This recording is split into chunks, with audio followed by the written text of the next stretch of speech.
देखो इधर question number second आपको दे रखा है कि इन 8.13 में find tan p minus cot r। भैया देखो एक चित्र बना हुआ है, आपका ट्राइंगल बना हुआ है ना। 8.13 में दे रखा है आपको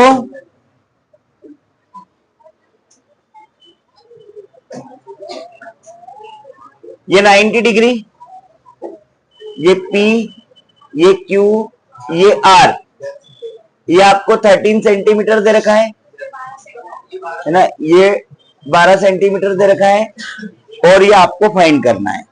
ठीक है, ये यहां पर Q पर 90 डिग्री का एंगल दे रखा है।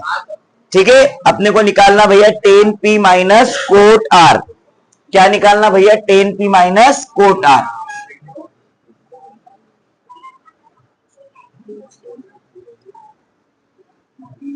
tan P minus cot R। ठीक है, देखो तीनों वैल्यू होगी तभी हमारा सम सोल्व होगा। एक वैल्यू मिस है ना, तो हम फिर लिखेंगे इन ट्राइंगल PQR में angle Q is equal to 90 degree by, है ना, पाइथागोरस थ्योरम। ठीक है, ये समझ में आया भैया सबको? है ना, पाइथागोरस थ्योरम लगा देंगे तो फॉर्मूला लगाएंगे तो हाइपोटेन्यूस का स्क्वायर, परपेंडिकुलर का स्क्वायर और बेस का स्क्वायर। हाइपोटेन्यूस भैया आपका कितना? PR, परपेंडिकुलर PQ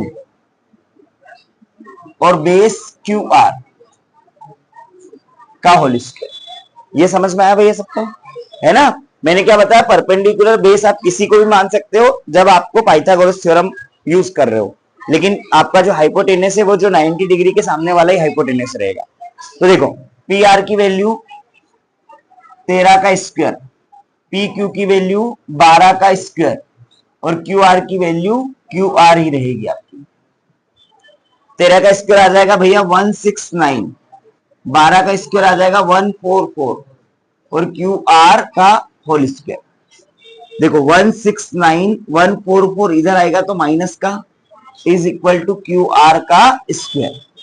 देखो माइनस कर देंगे, 6 में से 9 में से 4 जाएगा तो 5, ये 2 25, ये QR स्क्वायर हटेगा तो इसके ऊपर रूट लग जाएगा तो QR की वैल्यू आ जाएगी आपके पास 5 सेंटीमीटर।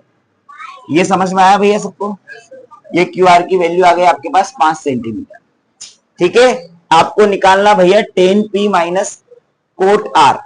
लिखेंगे भैया tan P minus cot R। देखो tan P, तो tan P ये रहा tan आपका, tan का फॉर्मूला है P अपॉन में B minus cot R, cot R का फॉर्मूला है आपका B अपॉन में P। ठीक है, समझ में आ गया भैया दोनों के फॉर्मूले? अब लेकिन दोनों के फॉर्मूले तो रख दे, तो बहुत आसान है, लेकिन अब यहां पर P है और यहां पर R है तो एंगल का ध्यान रखना आपको। तो भैया P की बात हो रही, तो ये है आपके पास एंगल P, तो P के सामने वाला क्या रहेगा आपका? ये परपेंडिकुलर। अगर ये परपेंडिकुलर तो ये क्या हो जाएगा? बेस। तो भैया परपेंडिकुलर क्या आ जाएगा? 5, बेस कितना हो जाएगा? 12 माइनस, है ना। अब R की बात हो रही भैया, तो ये R, तो इसके सामने वाला क्या हो जाएगा? परपेंडिकुलर, और ये क्या हो जाएगा? बेस। तो भैया पहले क्या आएगा? बेस। तो बेस कितना भैया आपका? 5 और परपेंडिकुलर कितना है? 12।